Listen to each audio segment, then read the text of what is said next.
Hey, Brad. Hey, Deb. So, what do we have for our listeners today?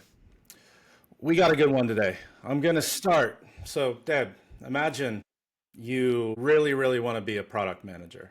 Mm-hmm. And you've gotten to the point where you finally have that interview scheduled. Mm-hmm. Mm-hmm. You're getting ready. You think you got it all handled. You've done your studying. You know the company, all these things. And you get through most interviews have multiple stages, 5, 6, 7, as we all know. They're notorious in that way. You've Yeah. gotten through, let's say, round 3, round 4. You're Uh-huh. killing it. You're feeling really good right now. Then, all of a sudden, you get hit with a question. Mm-hmm. And it's a question that you didn't even know that you answered incorrectly. This is an actual story that a former student of mine shared, where Mm-hmm. she got through most of the rounds, more than half of the interview, doing Mm-hmm. great. Mm-hmm. Then all of a sudden, she answered a product question. Mm-hmm. And when she answered, she did not include details related to how she would measure success or what the Got important it. metrics are. Yeah. And that omission alone was enough to cause a rejection. And the important part and what we'll get into today is Mm-hmm.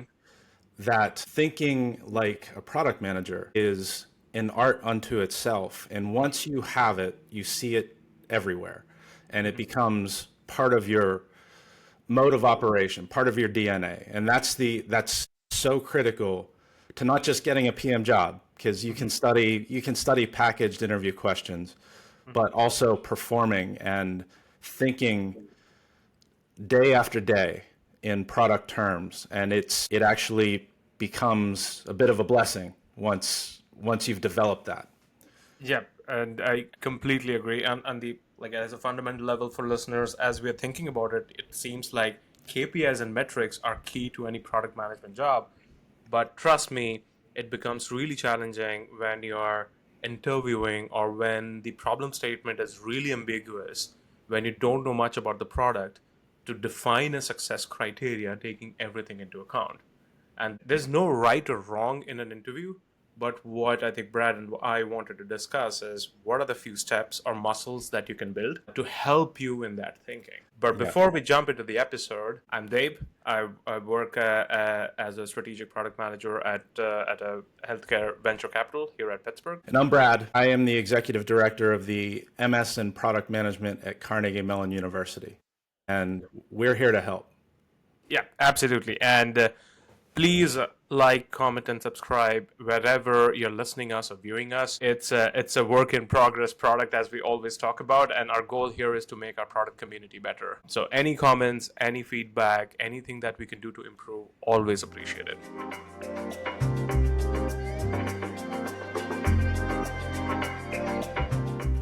So with that, Brad, why don't we begin with just the fundamental question: what is the PM mindset?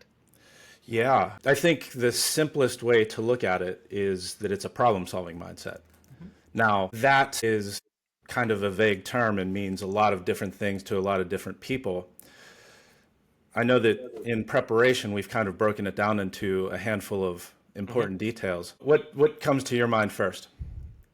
So for me, Brad, it begins with the strategic or systems thinking, and then eventually dialing into how do we understand our stakeholders and prioritize different value drivers. Yeah, yeah, And the backbone of it is always data, but it might be really challenging to get all the data all the time. yeah. And breaking down those systems into their individual elements Mm-hmm. and understanding the cause and effect between them is critical, and it gets very complex very quickly. Mm-hmm. And And it's up to you as well, right? So how abstract view you want to get, but also how detailed you want to get. And there are exactly, advantages to both of them, but there is a good balance. yeah. And Right? that actually leads into the idea that for any given product, there are a million things that you could do to Mm-hmm. add to it, to improve it, to take it from where it is to where it could be, where your vision lies. Mm-hmm. And the idea that these million things exist, but Mm-hmm. you have finite time, you have finite resources. You have only so many hours in a day, and understanding which of those is most important and prioritizing. People say ruthless prioritization all the time. Mm-hmm. That's another key that product managers need to not just be comfortable with, but to always think in those terms in any context. Even if your boss says we need something done by Friday, understanding what the trade-off in prioritizing this thing becomes, because you're going to lose something somewhere else. Yeah, I just wanted to again emphasize our listeners that what Brad and I are talking about are ways of thinking rather than any specific framework, right?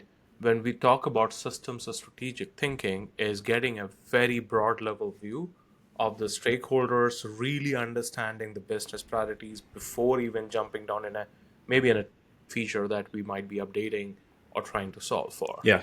right? And many product managers have experienced or like in a way like forced into thinking like that by creating a new product or being a part of a new product or a new business. But many of us have started with something small, but having that level of thinking really helps you Yeah. stand out, but also helps you very early on in your career to understand the concept of, I think, being okay with ambiguity. Yeah, and you touched on something that is very important to me, because I see people struggle with it frequently. Where you mentioned frameworks, and I'm probably too anti-framework to be helpful in this discussion. But the reason that I'm anti-framework is that a framework is nothing more than a tool. Mhm. It can be a communication tool. It can be an organization tool. So many product managers are just asking, what framework should I use in this situation? The point is not to use frameworks as crutches, but to understand what the product and what the company and what the users need, so that you can apply the framework as sort of a mindless activity, Mhm. rather than use the framework to drive you. You're using frameworks to be driven because you already have a deep understanding of everybody's needs. And the analogy I would use is, let's say you're building a house, and Mhm. you don't you don't you don't just go grab a hammer because you know hammers exist. You have to understand construction techniques and the Mhm. physics behind the structure, and then you know which tools to use. You can't just grab a hammer and a saw and build a house. Well, you could try, but good luck. You have to You can maybe understand. build a small house, but I don't know whether it's livable Yeah, enough and meets all the coding standards. But you have to understand and breathe the construction principles, and then the tools work for you. when we talk about systems thinking or strategic thinking, everything begins with the key stakeholders and empathizing with them. And the reason why it becomes really important is at the end of the day, either they're the users or the customers, but it has to make sense for you to build that product, deliver that product at a certain value. Yeah, That creates maybe much more value for the users and customers. So yeah, unless you are able to stitch all these things together, it becomes really difficult to do that. And at the backbone of it, why we say that you have to be curious, not only asking different kind of questions, but also data driven curiosity. yes, yes, Taking the house example, the first person who comes to your mind is whom you're building it for, right? But then, are you building it yourself, or you actually have a lot of people or construction worker coming and building it for you? Understanding constraints from their side, understanding wants from their side, and you trying to juggle in between, matching the timeline and the budget is the key. It's basically every product management or feature development that I can think of, Brad. yeah, for sure. And I'm glad you mentioned ambiguity, because the when we talk about problem solving, it's very different for a PM than it might be for, say, I'll use engineers as examples, where engineers normally are given a problem to solve, and there's a right quantitative answer, and it will either work or it will not work. Where in product, you never really know until you test. Yep. And it's such a shift in thinking, and so many engineers want to become PMs, that that hurdle, we see people all the time that struggle with it until they get it. And you have to be open-minded enough to accept that everything I've done for the past 5, 10 years Yeah. is good, but very different at the same time. Yeah. For our listeners to help you understand this is, let's say I'm a product manager for Google Cloud Platform, or let's say I'm developing the new Vibe Code platform, right? It's a fast changing game. You will never have the time to really understand or phase out what would work, what would not work. If you don't go out there first with a good enough advantage against your competition, you basically will get killed. So Yeah. at that moment, you have to have enough data, believe in that prioritization where you're like, sort of balancing out the probability of success versus the risk, and taking the risk, taking the bets, hedging the bets. And most of the time, let it be startups or big companies, depending on which scale of the product or feature you're developing, you're always going to face that hurdle.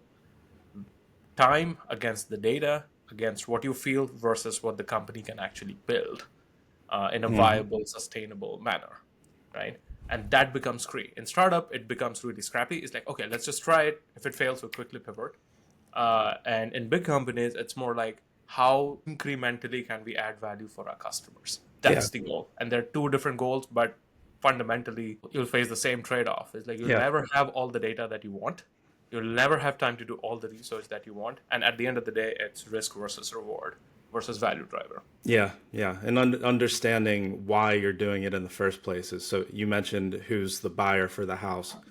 Understanding why you're doing this in the first place. So many people miss that step, and then they're aimless in their efforts. And that's the story of a lot of startups. They have no idea who they're building for, right?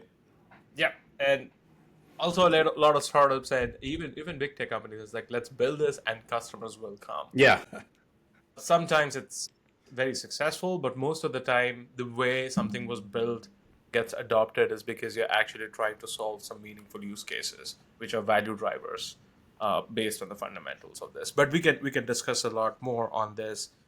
Brad, why don't we discuss some real world examples to like sort of get our point across?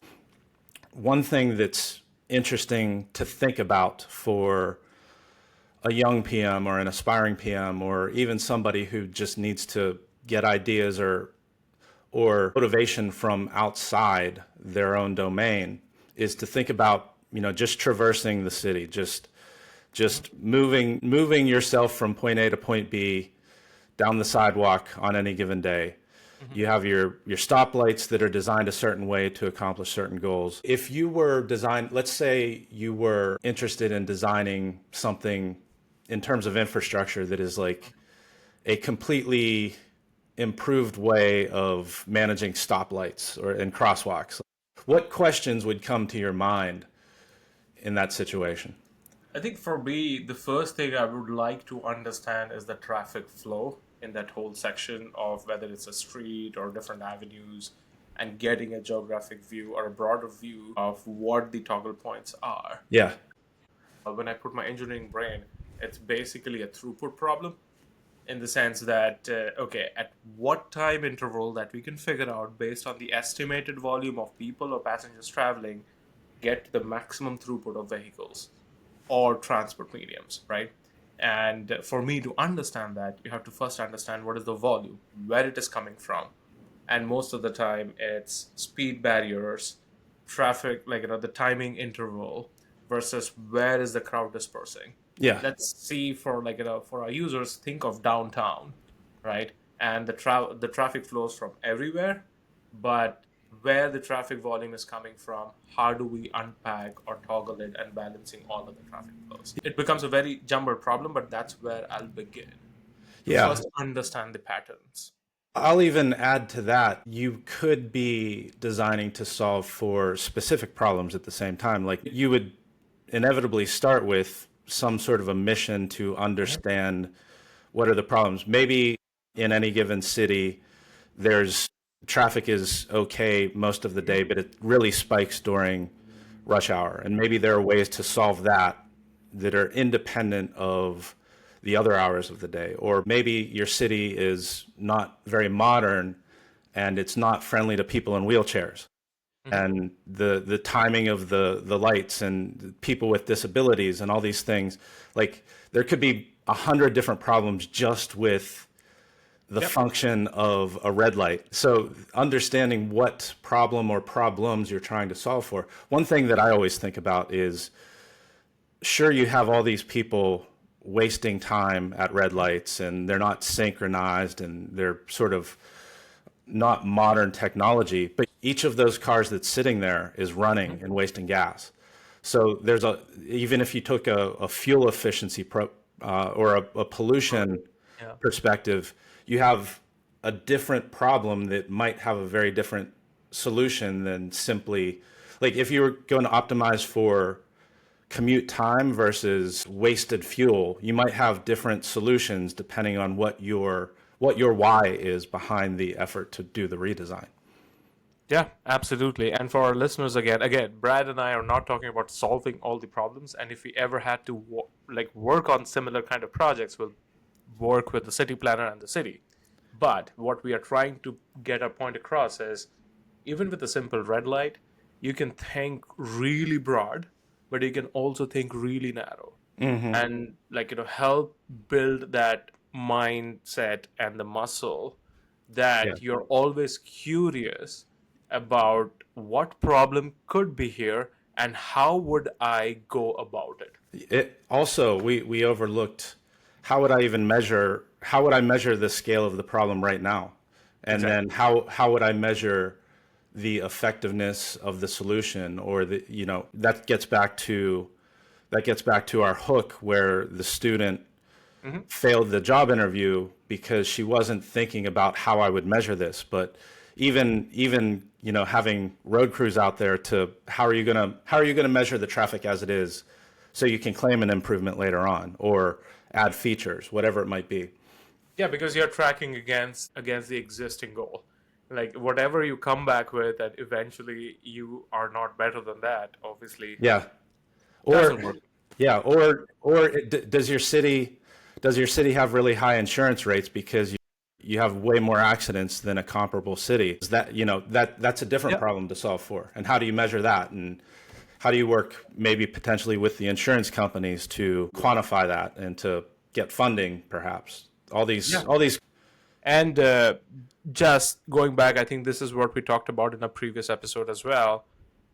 We are not saying that anything is bad or worse. What we are saying is there's a current state to it and there's an exact reason why it is there. Yeah, But there are always improvements that yeah, you can think of.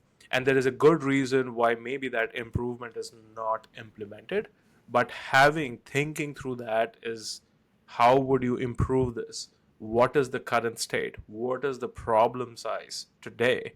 And then trying to think towards it. And many times, Brad, especially working in healthcare, a lot of the things are the way they are because of compliance and regulatory yep, issues, right? So, and same with city planning as well. You cannot have this kind of road. You cannot have the higher speed limit in these areas and all of that. And understanding those pieces basically helps you really narrow down as to what the problem you're actually yeah, solving. yeah, yeah. And I particularly like this example because just about everybody feels the pain of traffic Yep. at one point or another. It could be rural, it could be urban, it could be whatever. And there are many, even if that is the problem you're starting with, maybe it is the traffic light system, maybe it's the roadways, maybe there are different ways to solve that problem as well. But assuming in this example that our product is the light system or the communication system, Yep. that narrows us down to focusing on one area over others. Yeah. And the other example I was thinking of, Brad, was grocery stores. I think everybody goes there. Everybody thinks and experiences. Yeah, In my time in staying in Pittsburgh, so in Pittsburgh, quintessential, Giant Eagle and Market District, they're like one of the best grocery stores, and I think based out of Pittsburgh as well. And I've seen a lot of innovations in that same space, which has sometimes really amazed me and sometimes helped me think through and bring through that thought process as well. It's like there's a reason why they're trying to do this, but is it for me? Is it for other stakeholders? Because there's absolutely a risk reward thing going on there, and they're constantly innovating. Yeah, and that actually gives us a great opportunity to say that when we talk about product thinking, a Hmm. lot of our ideas, a lot of the best PMs will get ideas from other domains. Like, Hmm. so if I have a traffic problem, Hmm. I might also see a very similar queuing problem in a grocery store and benchmark the technology that they've implemented to reduce that, or ideas from other industries, other domains are all over the place in terms of ideas that you can implement into your own area. And when we talk about you think like a PM all the time, you just did it naturally. You told your grocery store story, Yeah. and it integrated perfectly, and we didn't even plan it into the traffic situation. Yeah, and the funny thing, Brad, is that I was actually asked a grocery store question or a case in my Google interview. I think the person asked me design a grocery store for seniors and seniors living with disabilities, right? I don't think I answered it great. I struggled a lot. But since then, whenever I have gone to any grocery store, I have always tried to think about and push myself. Is like, is it relevant for me? Or this is more for a very different group of users? And Yeah, if it was for a person with disabilities, what is missing here? yeah, Right? And many people do also want, there's a group of users and people who also want value and who also just want the service or concierge, that kind of experience. But they're very niche groups. And understanding, I think, different population helps you in think through what kind of product or what kind of service offering that you will provide. yeah. I'm glad you mentioned the Google interview too, because that's a particularly notorious one. I've seen a lot of people struggle with, especially their moonshot questions, which, if Yep. you're not familiar, a moonshot question is basically a no limits type question to test creativity and that type of thing. And like I said, I've seen a lot of very smart people really struggle with that question because they're thinking in frameworks, they're constraining themselves when the whole purpose of the question is to get outside of boundaries and to think about what opportunities might exist and to Yep. grab ideas from outside and bring them into the situation. And one of the specific questions, people will love hearing a Google interview question. One of the specific questions was like, you're walking down a trail and you see a glowing rock and you pick it up, and this glowing rock gives you the ability to predict the weather anywhere in the world for the next month. What do you do with it?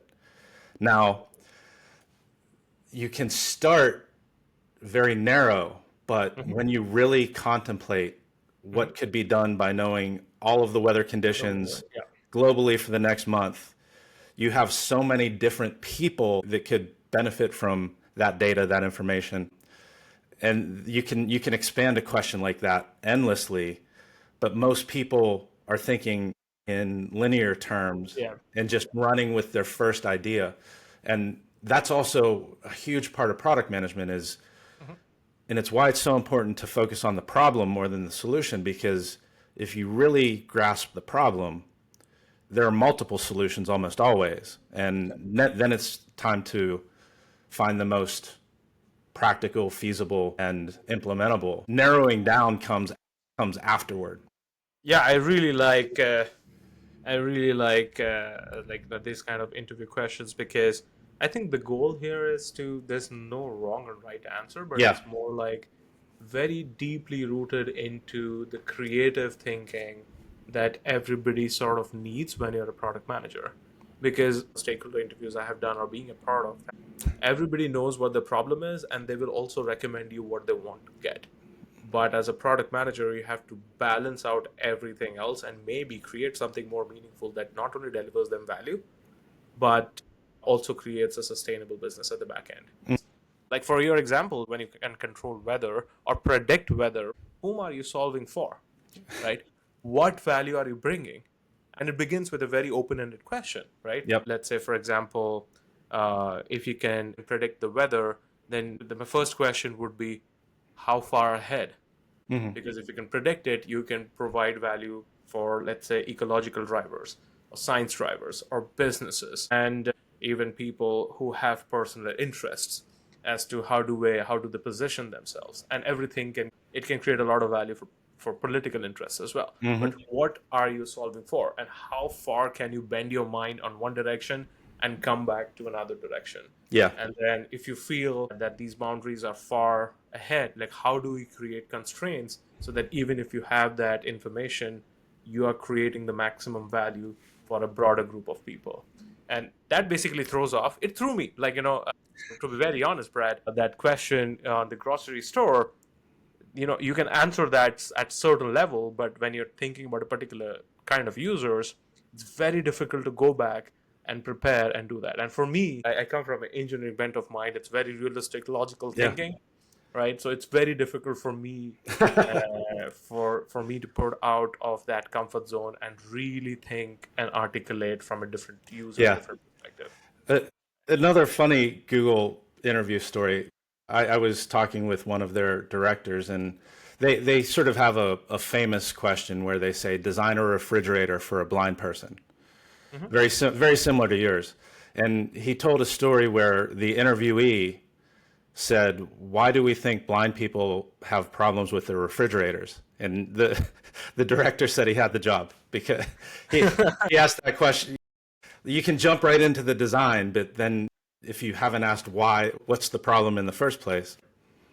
Yeah, completely agree. And just for our listeners, Brad and I do not practice any of this. Our goal is to keep it as organic as possible so that we can have a much more good, realistic debate that is ingrained from our muscle that we have built over the years, but also reflects our thinking patterns, our coming from our experience as well, Yeah. right? And we constantly challenge ourselves. I am pretty sure we would have missed maybe 10 different things or 100 different things, but please bear with us. Yeah. This isn't necessarily the most PM thing I've done, but it's maybe the most recent is I sort of redesigned my workout routine. And Mhm. I'm not 22 years old anymore, even though Oh, you look 21. I wouldn't have guessed you. my tendency is perfectionism, where I want, Monday and Tuesday and Wednesday to be the optimum, amount of effort, and I want muscles and cardio and flexibility, like all these things. If I executed my desired workout routine, I'd be working out for 3 hours a day, and then I would be overworked, and that wouldn't work either. But really, like, as I've approached it as a process, insofar as, like, you can plan and plan and plan and never actually go to the gym, Mhm. which would be my natural tendency. But instead, I picked something that was pretty good, not perfect, Mhm. but pretty good, and started with it and tracked the results and all this stuff. And then I got injured. And so, okay, so that's not the right workout plan, right? So I'm going to adapt, and I'm going to make it better continuously until I find the right fit for my age and my condition and all these other things, as opposed to plan and plan and plan and plan and put the perfect thing on paper, but take the entire month off because I'm too worried about what's best instead of what's great. Yeah, and can completely relate to that because that's also another thing that I like, especially in healthcare where you have to be extremely compliant and risk averse for the right reasons because you're touching patients' life and you're also impacting nurses, APPs, or doctors on the other side as well, right? You tend to overthink at a pilot level or a workflow level, but after a certain point of time, after you have covered most of the answers, you will not be able to think what would actually happen before even trying to operation. To your story, unless you do it, you will never know what actually would fail and what thing would actually add value. In your workout story, you got injured, but that's when you know that, okay, this muscle is significantly overworked Yeah. because even in my daily life, I think I use that more than what I thought I Yeah. would. So you knew when to pivot, what to do, whether you're forced to pivot due to an injury, or whether you have some goals that you're not meeting to increase, decrease, change the workout pattern. I think it becomes really critical no matter how small of a job you do at a personal level or how large of a project you manage at a professional level, right? Yeah. Yeah. And when you extract from these stories, it gets back to that comfort with ambiguity and not knowing what's going to work necessarily, but experiment and have that. We didn't discuss the bias for action that's necessary for PMs too, but Yep. that's evident. You can't sit at your desk and wait. You have to initiate something, even if it's a mess. Clean it up later. Also, I think just borrowing your idea, Brad, perfection can paralyze you really fast. I think that's the one thing that during my time at CMU, I realized that really, really quickly that if I waited to submit all my assignments, have the ideal time I want to allocate, make it look absolutely perfect from my sense, I'll not have time to do all the assignments. And you're forced to optimize and do your best job in that constrained time. And that becomes, I think, the way what I got used to, or the concept I derived from is everything is basically a beta version of what it could be, of an alpha version of what you Yeah. want to release, right? Or what you want to go ahead and show to the world. It will always be that, right? Whatever product you use there, it has been out in the market for a specific reason. Can they be improved? Absolutely. Can they be Yep. expanded? Absolutely. Can they be Yep. made more resilient, more usable, create an ecosystem, expand into a platform? Absolutely. The reason why it is this way is because at this point, at this time, this product created significant value for the stakeholder and met some key metrics that the company or the people had decided to achieve, right? Yeah. And I think that's very critical to always have that mindset. Yeah. Yeah. I think that ties in nicely, Deb, with our intention to provide, even though I gave the anti-framework tirade earlier in the episode, tools can be helpful when you understand them and when they're appropriate. And along the lines of prioritization and bias for action and doing something rather than endlessly waiting for the perfect thing to do, we were we were planning to demonstrate some very simple matrices that are common in planning and decision making for PMs. Mhm. The first one, well, they're both 2x2 matrices. Yeah, I think this is very, very straightforward, right? It's like, Yeah, impact. We can that's think the about beauty. It's simple. it's simple, and the sense that anybody who is thinking of product management or has been a part of product management always has this in their back pocket, because when you talk about impact can be seen as the value creation for the end users or customers. Impact can also be seen at a broad level as a strategic lens, is like, hey, if I create this module, or if I create this feature, or if I have this technical capability, it would unlock 10 different features and make the experience way better. So it's a different way of looking at it, but it all comes down to effort, right? The time it would take. And even though we think of effort, just the time and the resources and the man hours, when you have that put down on a piece of paper, on a sticky note, on a whiteboard, you quickly try to associate the cost incurred, the business opportunity cost involved, and all the other operational and financial metrics that would eventually get impacted because of this effort. And I Yeah, think this is so fundamental, Brad, that everybody does it.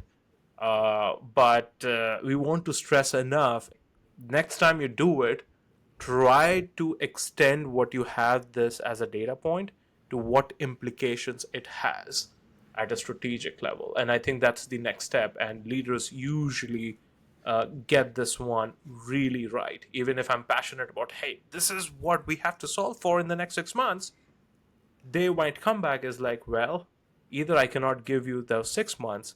Can you break it down to some pieces and do it in 2 months? Because they're seeing a bigger, wider, and broader Hmm. worldview than what you are thinking.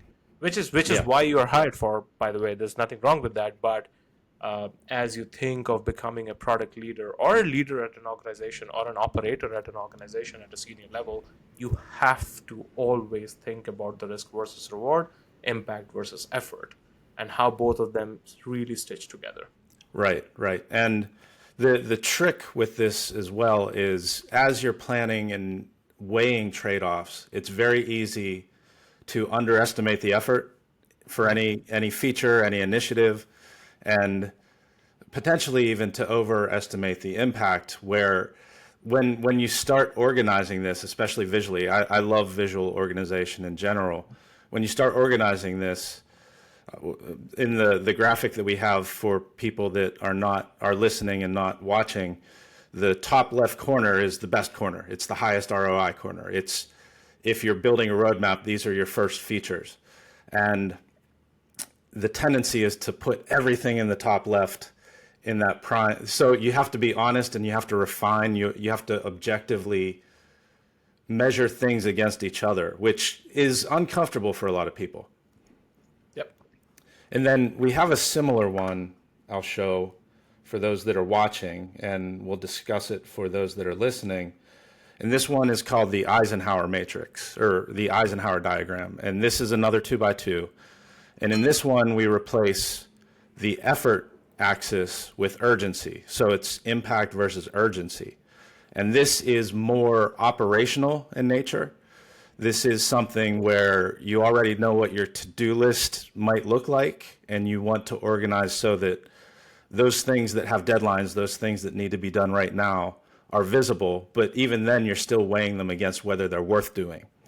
Yep. And the way that this can be helpful, it can be helpful to look at your goals and your roadmap through both perspectives, like Hmm. especially for you in healthcare, Deb.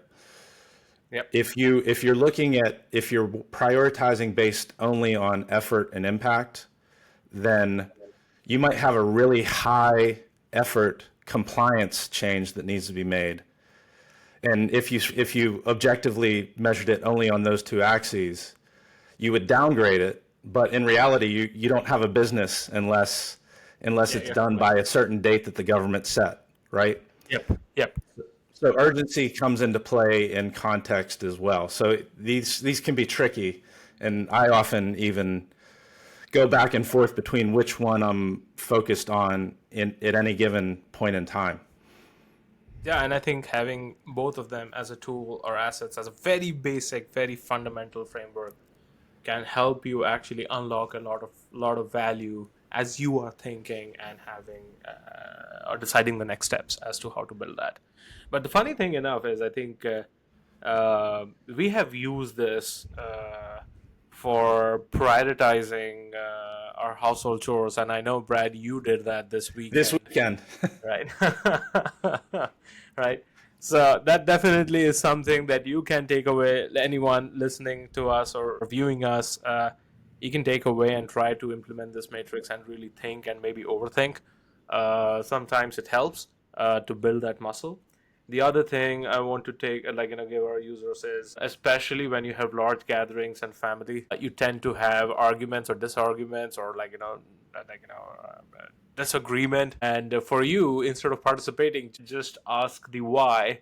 And the more whys you ask, you will try to unpack, and people will start to realize that the fundamental of or where it is rooted from or where it is coming from might be absolutely different than the opinion that you received. And it's the sad part, Brad, to that is like my wife is also a product manager, so we get into this battle of why, and it becomes never ending. But that's a me problem. that's when data doesn't always win. Sometimes it's influence. Yes, that's really good. On that, I think it's time to wrap up our episode. Then Brad. Reach out to us on any of the social media or podcast, wherever you get your podcast at.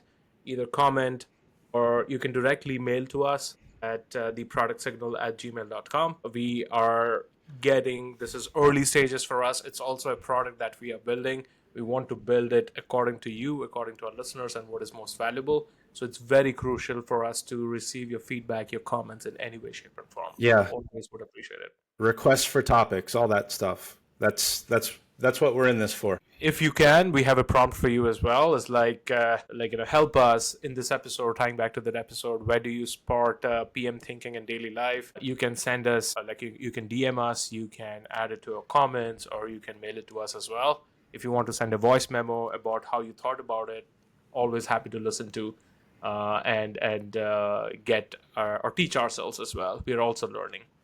Yeah, and one of the things I'm a fan of making content like this interactive, and one of the things that we'll leave you with as, let's say, a homework assignment is think about this podcast that you just listened to, just watched, and going back to think of it as a product. And you've been through the episode. Who is it for? What goals are we trying to meet?